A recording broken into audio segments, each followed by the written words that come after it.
प्रिय छात्र छात्राओं, कैसे हैं? मैं डॉक्टर धर्मेंद्र कुमार राम, सहायक प्राचार्य इतिहास, लक्ष्मी नारायण रामेश्वर संस्कृत महाविद्यालय, जयदेव पट्टी, दरभंगा। मैं पुनः ऑनलाइन टीचिंग हेतु उपस्थित हुआ हूँ। आज मैं शास्त्री द्वितीय खंड के छात्र छात्राओं के लिए आधुनिक भारतीय इतिहास के अंतर्गत 1942 ईस्वी के भारत छोड़ो आंदोलन, जो भारतीय स्वतंत्रता आंदोलन की सबसे बड़ी लड़ाई थी, उसके संदर्भ में हम लोग चर्चा करेंगे। भारत छोड़ो आंदोलन भारतीय स्वतंत्रता आंदोलन की सबसे बड़ी अंतिम लड़ाई थी, जिसने अंग्रेजी शासन की नींव को हिलाकर रख दिया था। वस्तुतः क्रिप्स मिशन के उद्देश्य भारत में न पूरा होने और क्रिप्स मिशन के खाली हाथ भारत से वापस जाने पर भारतीयों को लगा कि वे ब्रिटिश सरकार द्वारा छले गए हैं। वहीं दूसरी ओर द्वितीय विश्व युद्ध के कारण जो परिस्थितियां थी वह काफ़ी गंभीर होती जा रही थी, क्योंकि जापान जैसे साम्राज्यवादी शक्ति सफलतापूर्वक सिंगापुर, बर्मा, मलाया पर कब्जा करते हुए वह भारत की ओर बढ़ने लगा था। वहीं दूसरी ओर द्वितीय विश्व युद्ध के चलते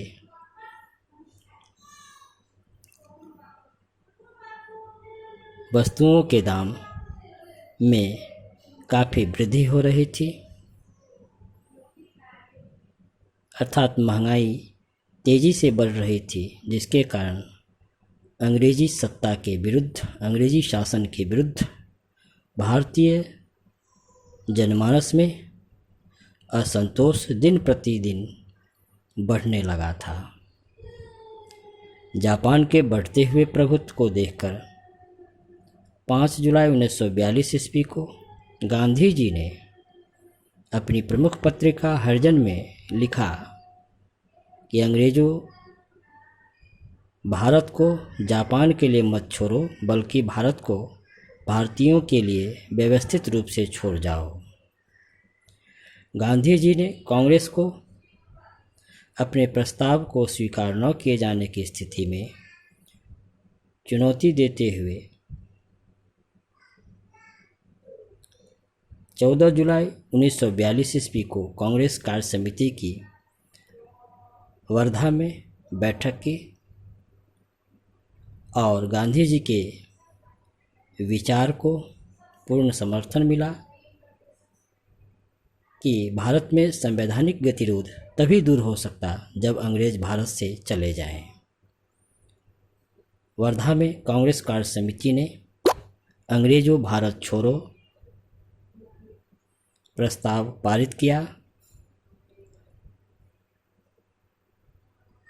इस समय नेहरू ने कहा, हम आग से खेलने जा रहे हैं तथा ऐसी दूसरी तलवार का प्रयोग करने जा रहे हैं जिसकी चोट उल्टी हमारे ऊपर भी पड़ सकती है।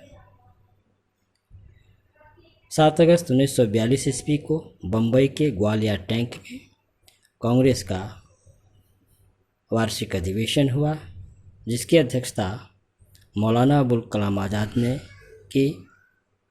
पंडित जवाहरलाल नेहरू ने भारत छोड़ो प्रस्ताव पेश किया, जिसको थोड़े बहुत संशोधनों के बाद 8 अगस्त 1942 ईस्वी को स्वीकार कर लिया गया। कांग्रेस के इस ऐतिहासिक सम्मेलन में गांधी जी ने लगभग 70 मिनट तक भाषण दिया और उन्होंने लोगों को आह्वान करते हुए एक मंत्र दिया, करो या मरो, जिसका अर्थ था भारत की जनता देश की आज़ादी के लिए हर तरीके से प्रयास करेंगे। बस इस बात का ध्यान रखेंगे कि आंदोलन गुप्त और हिंसात्मक न हो।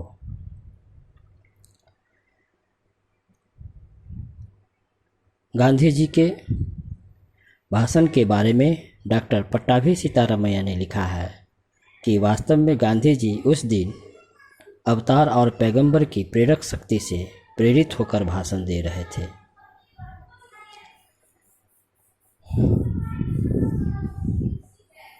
आठ अगस्त की मध्यरात्रि के पश्चात ब्रिटिश सरकार ने कांग्रेस के बड़े नेताओं को गिरफ्तार करने की योजना बनाई और अंग्रेजी सरकार ने 9 अगस्त की सुबह ऑपरेशन जीरो आवर के तहत कांग्रेस के सभी महत्वपूर्ण नेता गिरफ्तार कर लिए गए। गांधी जी को पूना के आगा खैर पैलेस में तथा कांग्रेस कार्यकारिणी के अन्य सदस्यों को अहमदनगर के दुर्ग में रखा।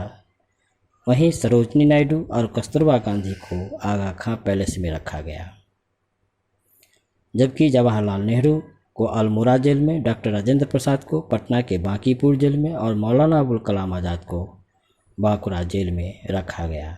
इस प्रकार ब्रिटिश सरकार ने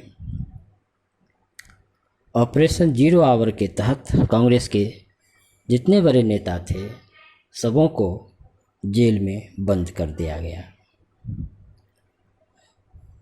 बच्चों, हम लोग आज 1942 के भारत छोड़ो आंदोलन के संदर्भ में तथा भारत छोड़ो आंदोलन का जो प्रस्ताव वर्धा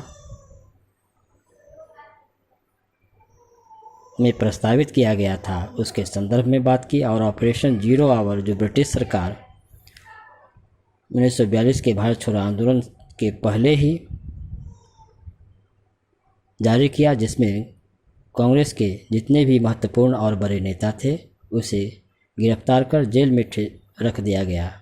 इन तमाम चीज़ों पर चर्चा किए आगे हम लोग 1942 के भारत छोड़ो आंदोलन के संदर्भ में